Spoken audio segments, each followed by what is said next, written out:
22 മാസത്തെ യുദ്ധത്തിന് ശേഷം ഗാസയിൽ വെടിനിർത്തലിനായുള്ള ഖത്തറിന്റെ നിർദ്ദേശം ഹമാസ് അംഗീകരിച്ചതിന് പിന്നാലെ ഗാസ സിറ്റിയിൽ ആദ്യഘട്ട ആക്രമണം ആരംഭിച്ചതായി ഇസ്രായേൽ സൈന്യം.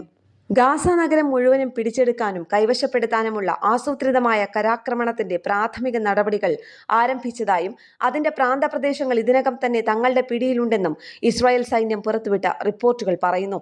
ആക്രമണത്തിന് അടിത്തറ പാകുന്നതിനായി സെയ്തൂൺ ജബാലിയ പ്രദേശങ്ങളിൽ സൈന്യം ഇതിനകം പ്രവർത്തിക്കുന്നുണ്ടെന്ന് സൈനിക വക്താവ് പറഞ്ഞു. പ്രതിരോധ മന്ത്രി ഇസ്രായേൽ കാറ്റ്സ് ചൊവ്വാഴ്ച ഇത് അംഗീകരിക്കുകയും ചെയ്തു. വെടിനിർത്തൽ കരാറിനെ ഇസ്രായേൽ തടസ്സപ്പെടുത്തിയതായി ഹമാസ് ആരോപിച്ചതായി റോയിട്ടേഴ്സ് വാർത്താ ഏജൻസി റിപ്പോർട്ട് ചെയ്യുന്നു. ഇസ്രായേൽ ഏറ്റെടുക്കൽ പദ്ധതിക്കുള്ള ഒരുക്കങ്ങൾ പുരോഗമിക്കുന്നതിനിടെ ഗാസ നഗരത്തിലെ ലക്ഷക്കണക്കിന് പലസ്തീനികളെ ഒഴിപ്പിച്ച് തെക്കൻ ഗാസയിലെ അഭയകേന്ദ്രങ്ങളിലേക്ക് പോകാൻ ഉത്തരവിടുമെന്നാണ് പ്രതീക്ഷ. ഇസ്രായേലിന്റെ പല സഖ്യകക്ഷികളും അതിന്റെ പദ്ധതിയെ അപലപിക്കുന്നുണ്ട്. ജനങ്ങളെ ദുരന്തത്തിലേക്ക് നയിക്കുമെന്ന് ഫ്രഞ്ച് പ്രസിഡന്റ് ഇമ്മാനുവൽ മാക്രോൺ ബുധനാഴ്ച മുന്നറിയിപ്പ് നൽകി. ഗാസയിലെ 2.1 ദശലക്ഷം ജനസംഖ്യയുടെ ഇതിനകം തന്നെ വിനാശകരമായ സാഹചര്യം കൂടുതൽ വഷളാകാനുള്ള സാധ്യതയും ഉണ്ടാകുമെന്ന് അന്താരാഷ്ട്ര റെഡ് ക്രോസ് കമ്മിറ്റി പറയുന്നു. ഇന്റർനാഷണൽ ഡെസ്ക്, കേരള പ്രണാമം.